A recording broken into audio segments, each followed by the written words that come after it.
अशोक मोर के धरती एकर शान निराला बा।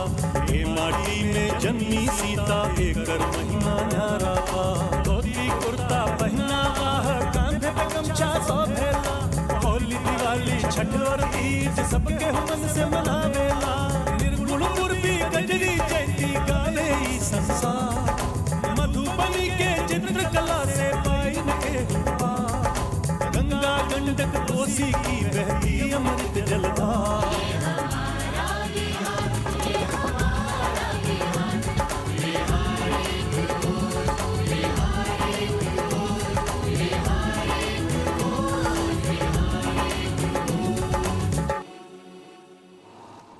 पटना बिहार की राजधानी पटना ऐतिहासिक सभ्यता का साक्षी और अपने आप में एक अनूठा शहर है।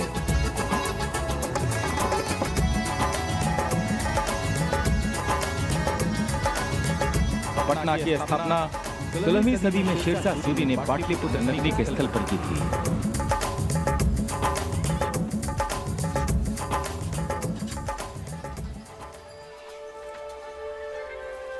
तख्त श्री हरिमंदिर साहिब यानी पटना साहिब, जहां सिखों के दशम गुरु खालसा पंथ के प्रवर्तक गुरु गोविंद सिंह जी की जन्मभूमि होने से यह स्थल विश्व भर में फैले सिख धर्मावलंबियों के लिए महान तीर्थ स्थल। गुरु गोविंद सिंह जी का जन्म इसी स्थान पर 22 दिसंबर 1666 ईस्वी को हुआ था।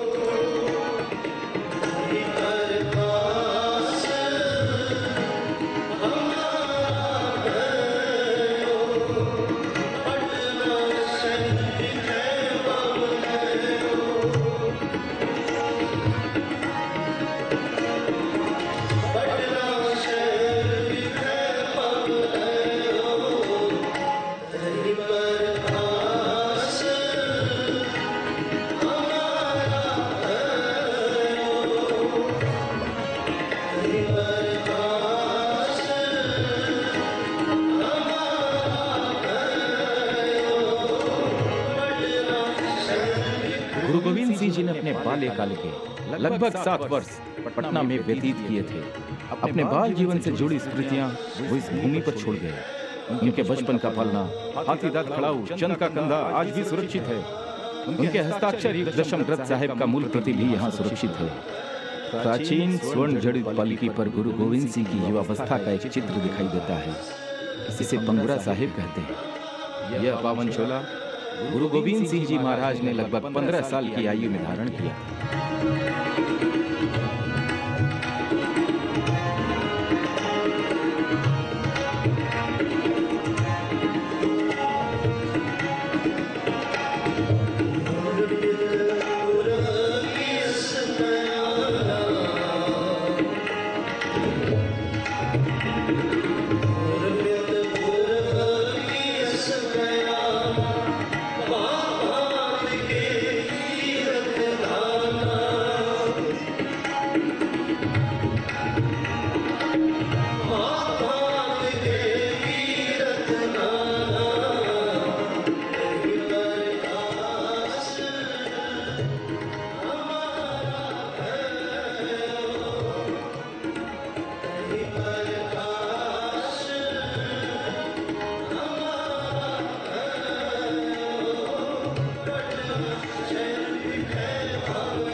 यहाँ एक संग्रहालय भी है जिसमें गुरु गोविंद सिंह और अन्य गुरुओं से संबंधित चित्र तथा अन्य सामग्री रखी गई है।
गुरुद्वारे में मत्था टेकने का फल तब तक अधूरा रहता है जब तक आप लंगर में अपनी सेवा न दें और लंगर का प्रसाद न खाएं।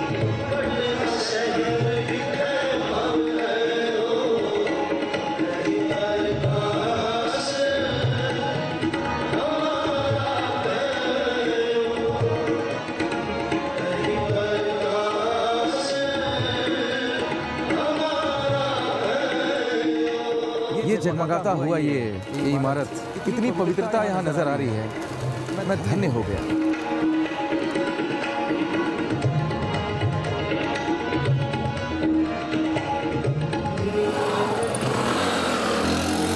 पटना का 2500 वर्षों से अधिक का गौरवशाली इतिहास रहा है। इस शहर ने अपने जीवन में इतना उत्थान पतन देखा है, दुनिया का शायद ही ऐसा कोई शहर होगा।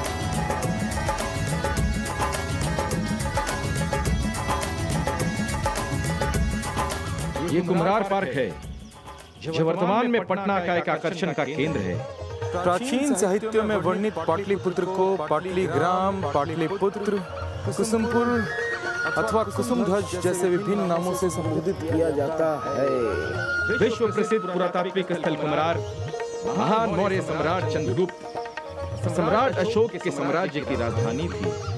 सन 1912 से 1915 में कुम्हरार में खुदाई की गई, जिसमें कई महत्वपूर्ण अवशेष मिले। 1951 से 1955 में इसकी दोबारा खुदाई की गई, जिसमें मौर्यकालीन महत्वपूर्ण स्तंभ मिले। उनमें से ये काश मौर्यकालीन स्तंभ प्रमुख है।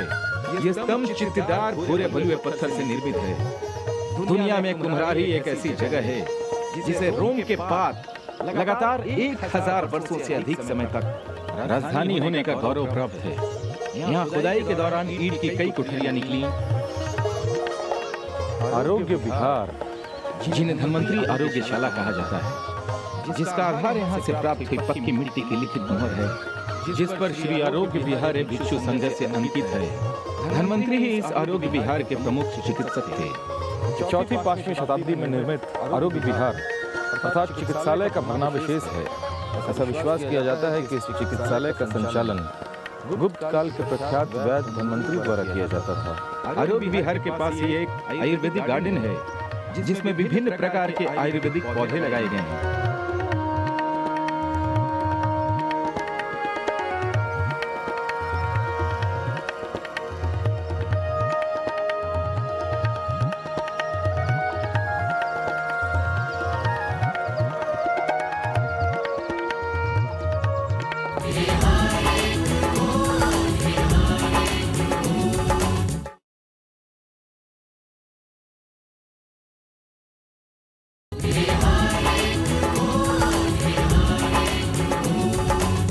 यहाँ पर एक संग्रहालय भी है।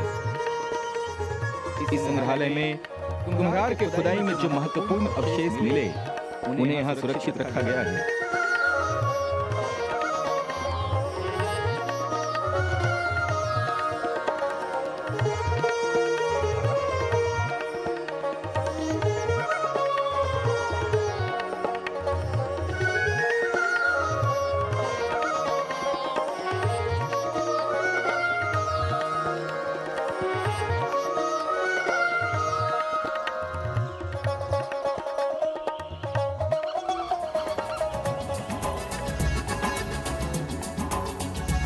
एक अप्रैल 1912 को बिहार प्रांत के गठन के बाद पटना को बिहार की राजधानी बना दिया गया।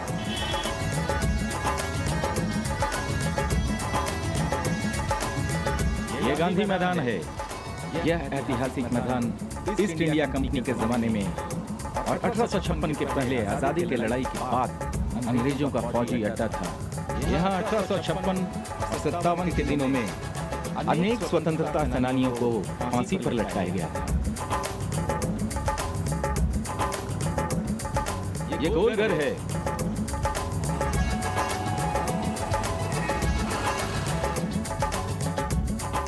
ये इमारत पटना शहर का सुप्रसिद्ध ऐतिहासिक स्मारक है। इसका निर्माण 20 जनवरी 1784 को ईस्ट इंडिया कंपनी के governor general sir Warren Hasting के प्रयासों से अभियंता गार्स्टिन के नेतृत्व में आरंभ हुआ। हाँ हेलो, हाँ कहाँ है आप? गोलघर तो पहुँच गया मैं।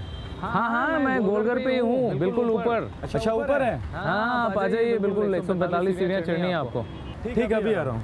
101, 102, 103, 104, 105, 106, 107, 32, 133, 134, 135, 136, 137। बुरा नहीं है चढ़ना, पूरा 145 निकला, एक भी कम नहीं।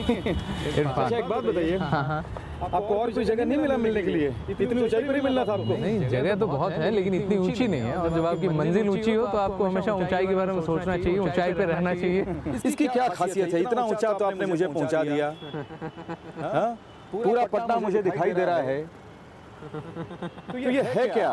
सुना तो है लेकिन डिटेल में नहीं जानता हूँ। आपने शायद पढ़ा होगा कि 1770 में ब्रिटिश फौज के खाने के लिए जो अनाज है उसको स्टोर करने के लिए ऐसा कुछ बनाने का उन्होंने निर्णय लिया था। और उसी वक्त उनके ईस्ट इंडिया कंपनी में एक कैप्टन जॉन गैस्टिंग होते थे, जो मेनली एक इंजीनियर थे, एक आर्किटेक्ट थे। वो उन्होंने इस पूरे गोलघर का डिजाइन तैयार किया था। उत्तरी प्रवेश द्वार पर काले पत्थर पर अंग्रेजी और फारसी में अभिलेख अंकित हैं, जिसके निर्माण का उद्देश्य तथा निर्माण संबंधी महत्वपूर्ण तिथियों का उल्लेख करता है। और मज़ेदार बात बताऊं कि ये जो इसकी जो अन्न को स्टोरेज करने की जो क्षमता थी वो थी 1,40,000 टन। अभी मुझे आप क्या दिखा रहे हैं पटना में?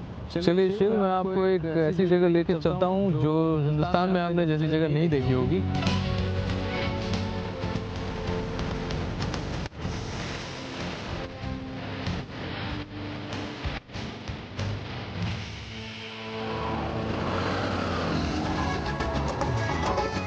देश भर में खुदा बख्श पुस्तकालय को दुर्लभ पांडुलिपियों के संसार के रूप में जाना जाता है। कारगिल चौक 1999 में कारगिल युद्ध में मातृभूमि की रक्षा करते हुए प्राणों की आहुति देने वाले बिहार के 18 वीर जवानों की याद में निर्मित एक दर्शनीय स्मारक है। पटन देवी पटना नगर की अधिष्ठात्री और परिरक्षिका शक्ति है। पटन देवी गांधी सेतु गंगा नदी पर बना एक वक्त विश्व का सबसे लंबा पुल हुआ करता था। इसकी लंबाई 5.57 किलोमीटर है। ये पुल पटना को उत्तर बिहार से जोड़ता है।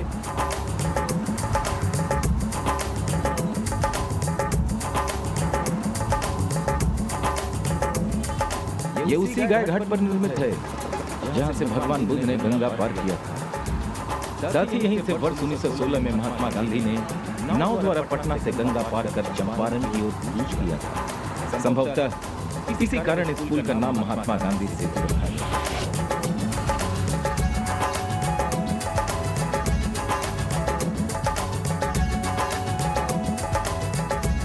अच्छा, मुझे आपके फाउंडेशन के बारे में डिटेल में जानना है। शाम में हमारे यहाँ हर हफ्ते लिट्टी पार्टी होती है फाउंडेशन में। लिट्टी पार्टी? और आज शाम में वो लिट्टी पार्टी है। वो तो मैं मिस करूंगा ही नहीं। और ये लिट्टी पार्टी पूरे रिक्शा वाले ही आयोजित कर रहे हैं।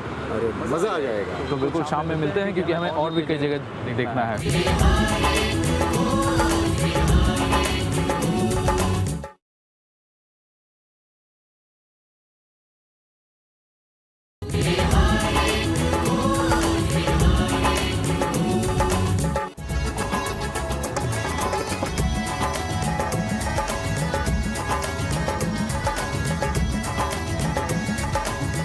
ये 7 मूर्ति है।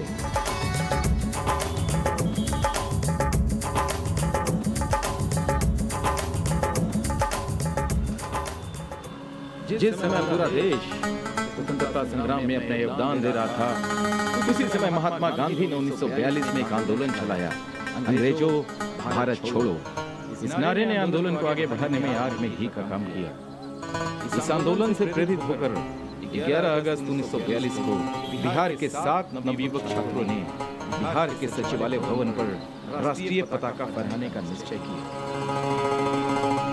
तिरंगा फहराने के प्रयास में भारत माता के सपूत विदेशी सरकार की गोलियों का सामना करते हुए वीर गति को प्राप्त हुए।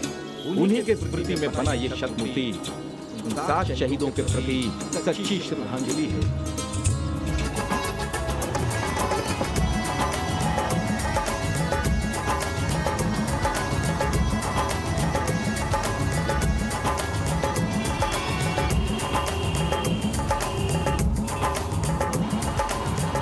शीतला मंदिर, ये अगम कुआं का शीतला मंदिर है।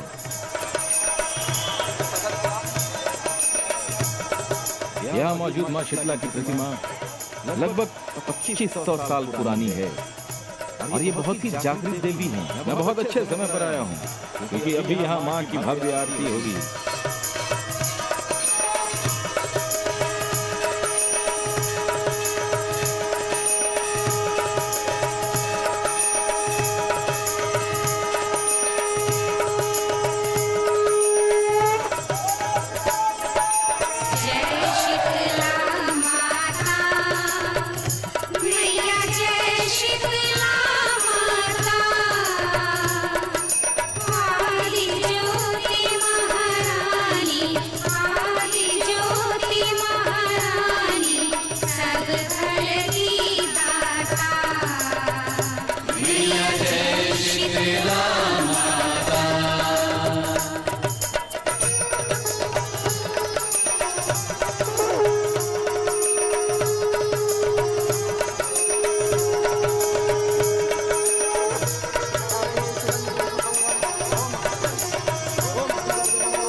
ये अगम कुआं है और इसे अशोक के कुएं के नाम से भी जाना जाता है।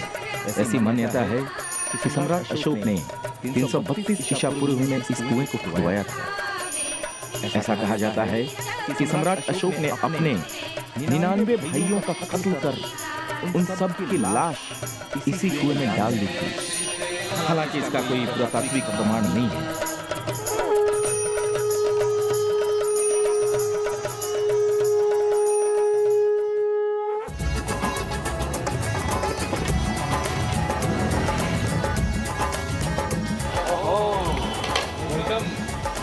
मैंने कहा था ना, लिट्टी चोखा की पार्टी में मिस कर ही नहीं सकता हूँ।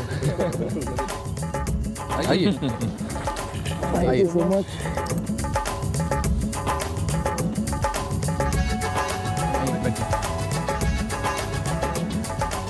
Thank you.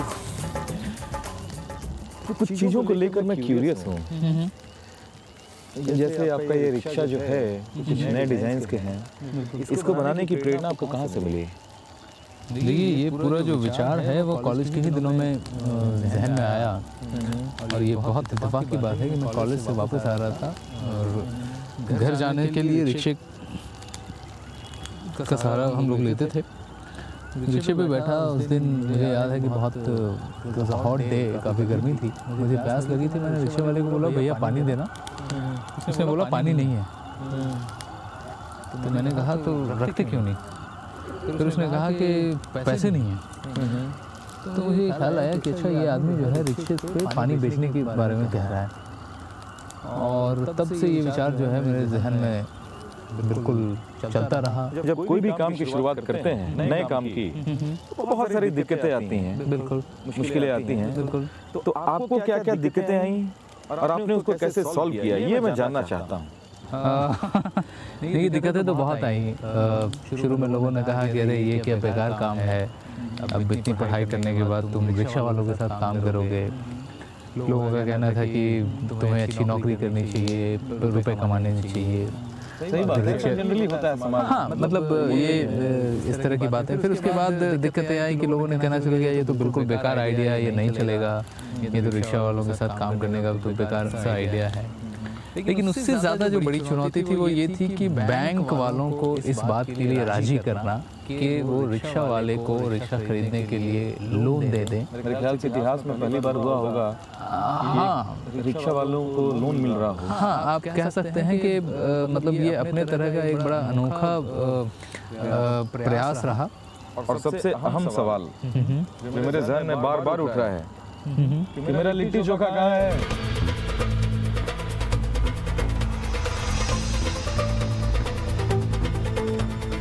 भैया लेकिन एगो बात बा भैया, बैठी बैठी जे मजा बा ई लिट्टी और चोखा में, वो मजा कहीं बाटे। ई लिट्टी का बा? ई बा इंटरनेशनल लिट्टी, इंटरनेशनल लिट्टी चोखा, और जे न खैलस पैलस धोखा। इंटरनेशनल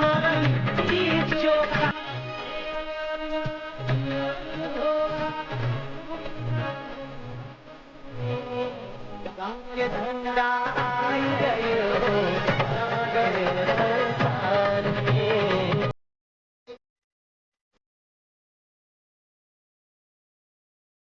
इतनी दिक्कतों का सामना करने के बाद आप इस मुकाम पर पहुंचे कि बराक ओबामा जी जब अमेरिका से आए थे, आपसे उनकी मीटिंग हुई, तो आपको कैसा महसूस हो रहा था? निश्चित तौर पे ये बहुत गौरव की बात थी। अभी जब वो भारत दौरे पर थे उससे पहले उन्होंने मुझे न्योता दे के वाशिंगटन बुलाया, तो ये मिलना निसंकोच बड़ी बात थी, बड़ी उपलब्धि थी और बड़ा ही हर्ष महसूस हुआ। सबसे ज़्यादा जो महत्वपूर्ण बात है वो ये है कि जब दो राष्ट्रों के बीच रिश्ते उद्यमिता के माध्यम से सुधारने और उसे और मजबूत बनाने की बात होती है और जब वहाँ पे आपकी राय अगर ली जाती है तो निश्चित तौर पे अच्छा लगता है ये। वाह, मजा आ गया आपका लिट्टी चोखा खाकर। अब एक मुझे फेवर चाहिए आपसे। प्लीज़ बताइए। आपके जो परिवार है, समान परिवार, उसके जो सबसे महत्वपूर्ण मेंबर्स हैं, रिक्शे वाले हैं, आप मुझे उनसे इंट्रोड्यूस कराएंगे? बिल्कुल, मैं मिलवाता हूँ आपको। चलिए।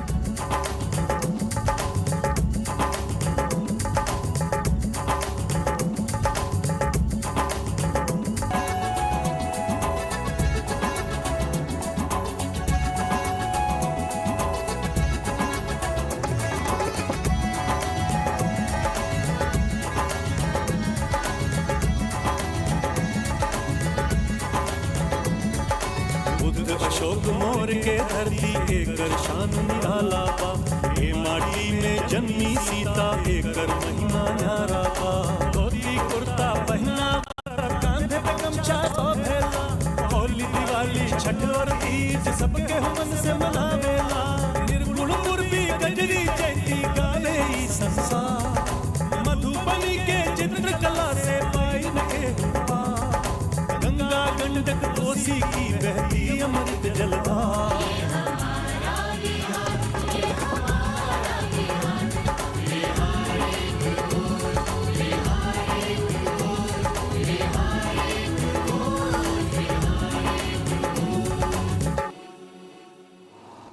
पटना, बिहार की राजधानी पटना ऐतिहासिक सभ्यता का साक्षी और अपने आप में एक अनूठा शहर है।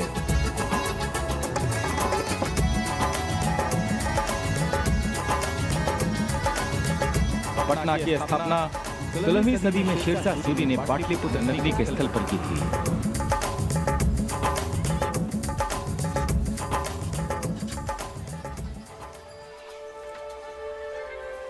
तख्त श्री हरिमंदिर साहिब यानी पटना साहिब, जहां सिखों के दशम गुरु खालसा पंथ के प्रवर्तक गुरु गोविंद सिंह जी की जन्मभूमि होने से यह स्थल विश्व भर में फैले सिख धर्मावलंबियों के लिए महान तीर्थ स्थल। गुरु गोविंद सिंह जी का जन्म इसी स्थान पर 22 दिसंबर 1666 ईस्वी को हुआ था।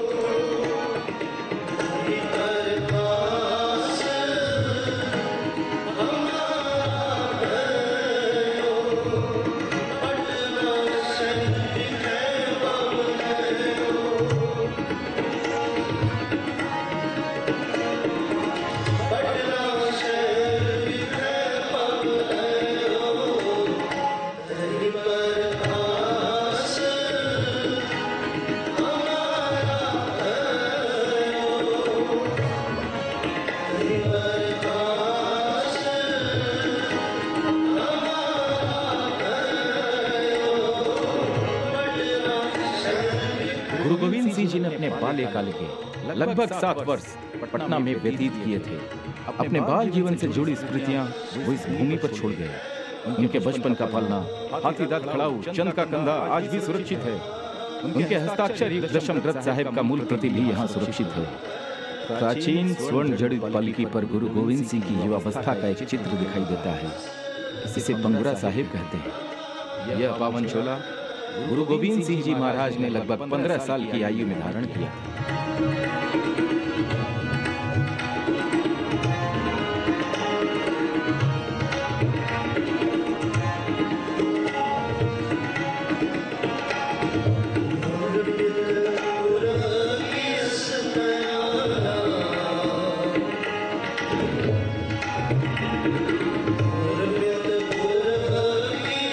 गया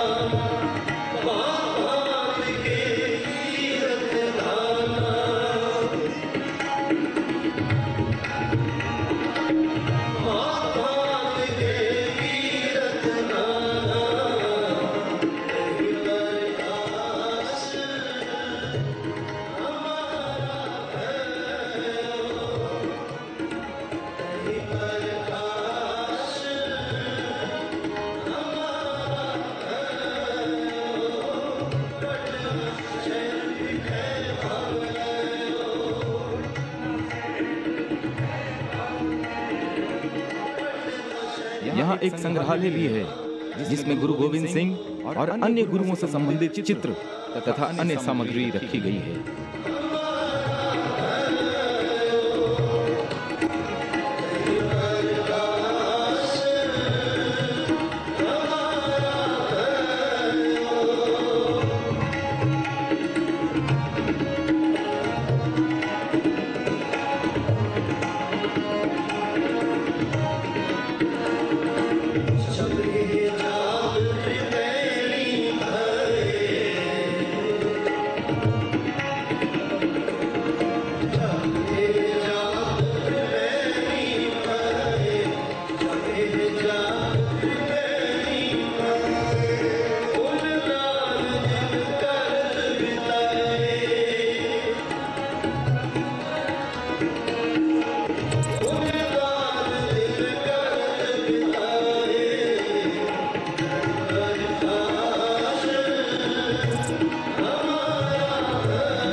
गुरुद्वारे में मत्था टेकने का फल तब तक अधूरा रहता है जब तक आप लंगर में अपनी सेवा न दें और लंगर का प्रसाद न खाएं।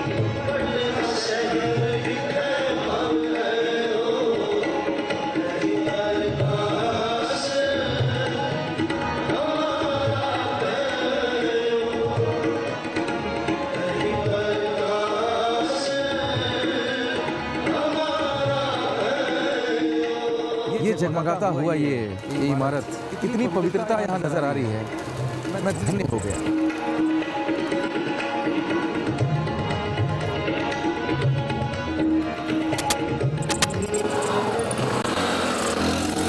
पटना का 2500 वर्षों से अधिक का गौरवशाली इतिहास रहा है। इस शहर ने अपने जीवन में इतना उत्थान पतन देखा है, दुनिया का शायद ही ऐसा कोई शहर हो।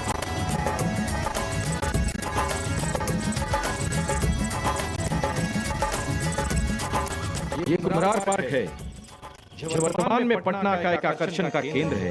प्राचीन साहित्य में वर्णित पाटलिपुत्र को पाटलिग्राम, पाटलिपुत्र, कुसुमपुर अथवा कुसुमध्वज जैसे विभिन्न नामों से संबोधित किया जाता है। विश्व प्रसिद्ध पुरातात्विक स्थल कुम्हरार महान मौर्य सम्राट चंद्रगुप्त सम्राट अशोक के साम्राज्य की राजधानी थी। सन 1912 से 1915 में कुम्हरार में खुदाई की गई जिसमें कई महत्वपूर्ण अवशेष मिले। 1951 से 1955 में इसकी दोबारा खुदाई की गई जिसमें मौर्यकालीन महत्वपूर्ण स्तंभ मिले। उनमें से ये काश मौर्यकालीन स्तंभ प्रमुख है। ये स्तंभ चित्तदार भूरे भलुए पत्थर से निर्मित है। दुनिया में कुम्हरार ही एक ऐसी जगह है जिसे रोम के बाद लगातार 1000 वर्षों से अधिक समय तक राजधानी होने का गौरव प्राप्त है। यहाँ खुदाई के दौरान ईंट की कई कुठरियां निकली। आरोग्य विहार, जिन्हें धन्वंतरी आरोग्यशाला कहा जाता है, जिसका आधार यहाँ से प्राप्त हुई पक्की मिट्टी की लिखित मोहर है जिस पर श्री आरोग्य विहार भिक्षु संघ से अंकित है। धन्वंतरी ही इस आरोग्य विहार के प्रमुख चिकित्सक थे। चौथी 5वीं शताब्दी में निर्मित आरोग्य विहार अर्थात चिकित्सालय का भग्नावशेष है। ऐसा विश्वास किया जाता है कि इस चिकित्सालय का संचालन गुप्त काल के प्रख्यात वैद्य धन्वंतरी द्वारा किया जाता था। आरोग्य विहार के पास ही एक आयुर्वेदिक गार्डन है जिसमें विभिन्न प्रकार के आयुर्वेदिक पौधे लगाए गए हैं।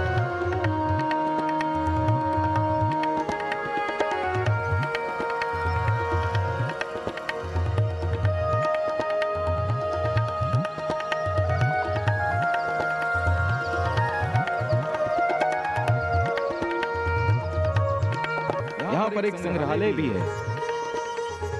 इस संग्रहालय में कुम्हरार के खुदाई में जो महत्वपूर्ण अवशेष मिले उन्हें यहाँ सुरक्षित रखा गया है।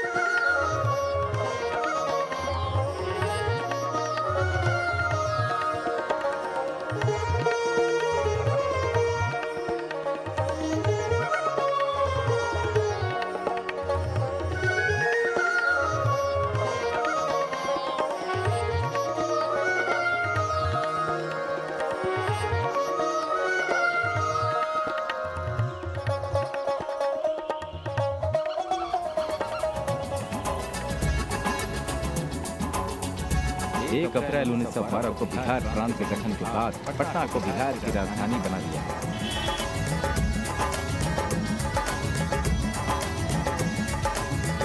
ये गांधी मैदान है। यह ऐतिहासिक मैदान ईस्ट इंडिया कंपनी के जमाने में और 1856 के पहले आजादी की लड़ाई के बाद अंग्रेजों का फौजी अड्डा था। यहाँ 1856-57 के दिनों में अनेक स्वतंत्रता सेनानियों को फांसी पर लटकाया गया था। ये गोलघर है।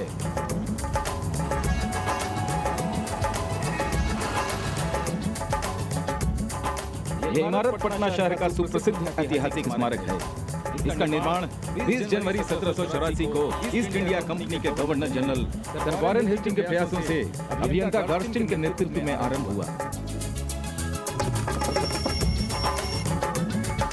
हाँ हेलो। हाँ, कहाँ है आप? गोलघर तो पहुँच गया मैं। हाँ मैं गोलघर पे ही हूँ, बिल्कुल ऊपर। अच्छा, ऊपर है? हाँ आप आ जाइए, बिल्कुल 145 सीढ़ियाँ चढ़नी है आपको। ठीक है, अभी आ रहा हूँ। 101, 102, 103, 104, 105, 106, 107, 32, 133, 134, 135, 136, 137। बुरा नहीं है चढ़ना, पूरा 145 निकला, एक भी कम नहीं। अच्छा, एक बात बताइए, आपको और कोई जगह नहीं मिला मिलने के लिए? इतनी ऊंचाई पर ही मिलना था आपको? नहीं, जगह तो बहुत है लेकिन इतनी ऊंची नहीं है। और जब आपकी मंजिल ऊंची हो तो आपको हमेशा ऊंचाई के बारे में सोचना चाहिए, ऊंचाई पे रहना चाहिए। इसकी क्या खासियत है? इतना ऊंचा तो आपने मुझे पहुंचा दिया। हाँ? पूरा पटना मुझे दिखाई दे रहा है, तो ये है क्या? सुना तो है लेकिन डिटेल में नहीं जानता हूँ। आपने शायद पढ़ा होगा कि 1770 में ब्रिटिश फौज के खाने के लिए जो अनाज है उसको स्टोर करने के लिए ऐसा कुछ बनाने का उन्होंने निर्णय लिया था। और उसी वक्त उनके ईस्ट इंडिया कंपनी में एक कैप्टन जॉन गैस्टिंग होते थे, जो मेनली एक इंजीनियर थे, एक आर्किटेक्ट थे। वो उन्होंने इस पूरे गोलघर का डिजाइन तैयार किया था। उत्तरी प्रवेश द्वार पर काले पत्थर पर अंग्रेजी और फारसी में अभिलेख अंकित हैं, जिसके निर्माण का उद्देश्य तथा निर्माण संबंधी महत्वपूर्ण तिथियों का उल्लेख करता है।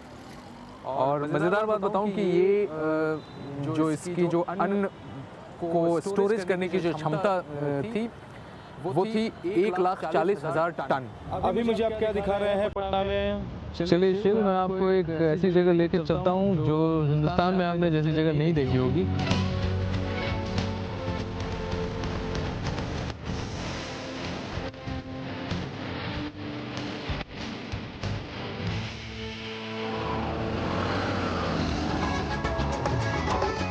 देश भर में खुदा बख्श पुस्तकालय को दुर्लभ पांडुलिपियों के संसार के रूप में जाना जाता है।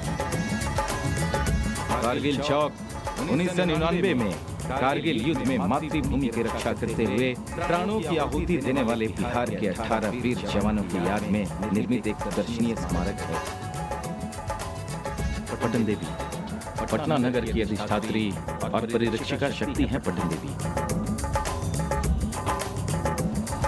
गांधी सेतु गंगा नदी पर बना एक वक्त विश्व का सबसे लंबा पुल हुआ करता था। इसकी लंबाई 5.57 किलोमीटर है। ये पुल पटना को उत्तर बिहार से जोड़ता है।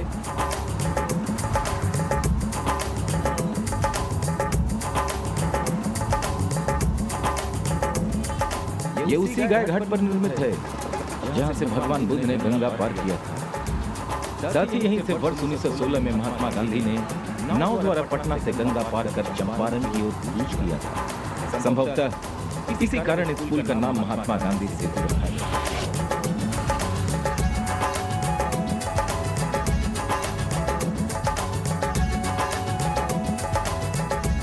अच्छा, मुझे आपके फाउंडेशन के बारे में डिटेल में जानना है। शाम में हमारे यहाँ हर हफ्ते लिट्टी पार्टी होती है फाउंडेशन में। लिट्टी पार्टी? और आज शाम में वो लिट्टी पार्टी है। वो तो मैं मिस करूंगा ही नहीं। और ये लिट्टी पार्टी पूरे रिक्शा वाले ही आयोजित कर रहे हैं। अरे मजा आ जाएगा। तो बिल्कुल शाम में मिलते हैं, क्योंकि हमें और भी कई जगह देखना है।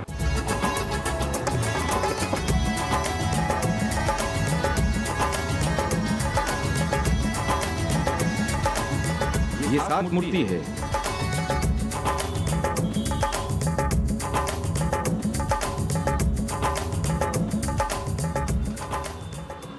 जिस समय पूरा देश स्वतंत्रता संग्राम में अपना योगदान दे रहा था, उसी समय महात्मा गांधी ने 1942 में एक आंदोलन चलाया अंग्रेजों भारत छोड़ो, इस नारे ने आंदोलन को आगे बढ़ाने में आग में घी का काम किया। इस आंदोलन से प्रेरित होकर 11 अगस्त 1942 को बिहार के 7 नवयुवक छात्रों ने बिहार के सचिवालय भवन पर राष्ट्रीय पताका फहराने का निश्चय किया।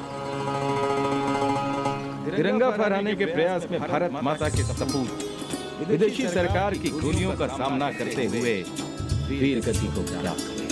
उन्हीं के स्मृति में बना ये शत मूर्ति उन 7 शहीदों के प्रति सच्ची श्रद्धांजलि है।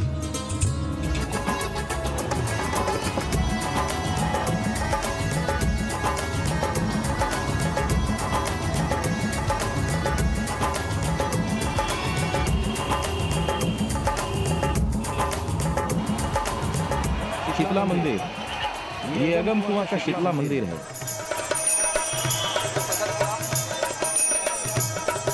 यहाँ मौजूद मां शीतला की प्रतिमा लगभग 2500 साल पुरानी है और ये बहुत ही जागृत देवी है। मैं बहुत अच्छे समय पर आया हूँ क्योंकि अभी यहाँ मां की भव्य आरती होगी।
ये अगम कुआं है और इसे अशोक के कुएं के नाम से भी जाना जाता है।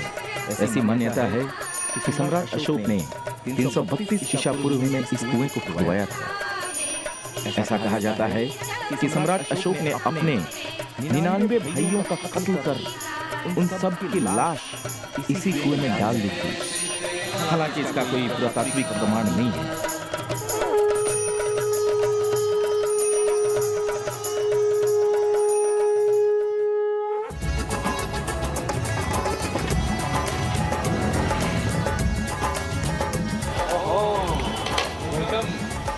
मैंने कहा था ना, लिट्टी चोखा की पार्टी में मिस कर ही नहीं सकता हूँ। आइए आइए सो मच।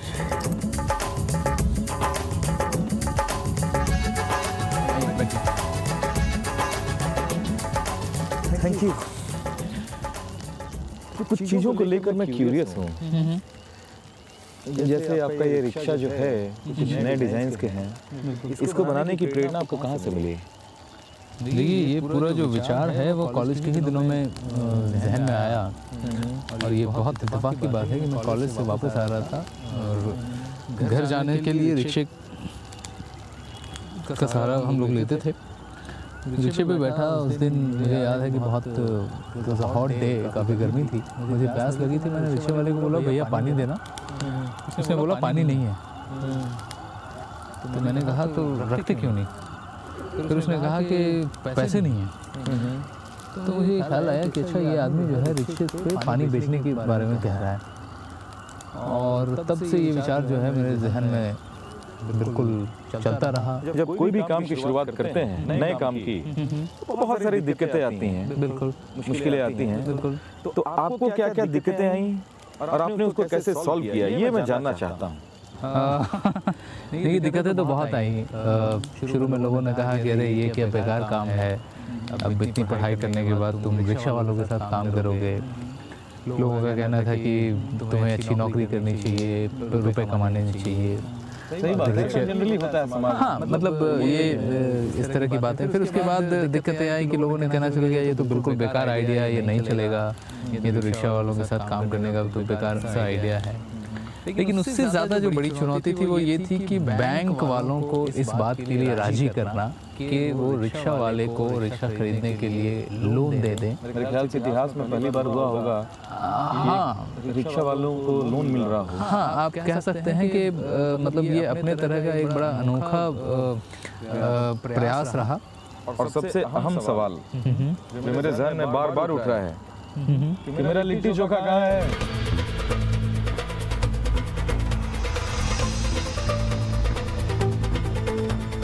भैया लेकिन एगो बात बा भैया, बैठी बैठी बैठी बढ़िया जे मजा बा ई लिट्टी और चोखा में वो मजा कहीं बाटे। ई लिट्टी का बा ई बा इंटरनेशनल लिट्टी, इंटरनेशनल लिट्टी चोखा और जे न खैलस पैलस धोखा।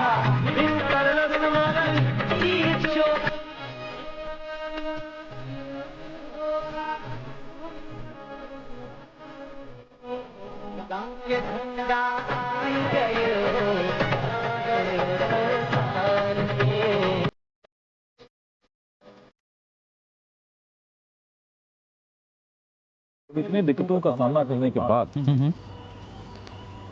आप इस मुकाम पर पहुंचे कि बराक ओबामा जी जब अमेरिका से आए थे, आपसे उनकी मीटिंग हुई, तो आपको कैसा महसूस हो रहा था? निश्चित तौर पे ये बहुत गौरव की बात थी। अभी जब वो भारत दौरे पर थे उससे पहले उन्होंने मुझे न्योता दे के वाशिंगटन बुलाया, तो ये मिलना निसंकोच बड़ी बात थी, बड़ी उपलब्धि थी और बड़ा ही हर्ष महसूस हुआ। सबसे ज़्यादा जो महत्वपूर्ण बात है वो ये है कि जब दो राष्ट्रों के बीच रिश्ते उद्यमिता के माध्यम से सुधारने और उसे और मजबूत बनाने की बात होती है, और जब वहाँ पे आपकी राय अगर ली जाती है तो निश्चित तौर पे अच्छा लगता है ये। वाह, मजा आ गया आपका लिट्टी चोखा खाकर। अब एक मुझे फेवर चाहिए आपसे। प्लीज़ बताइए। आपके जो परिवार है, समान परिवार, उसके जो सबसे महत्वपूर्ण मेंबर्स हैं, रिक्शे वाले हैं, आप मुझे उनसे इंट्रोड्यूस कराएंगे? बिल्कुल, मैं मिलवाता हूँ आपको। चलिए।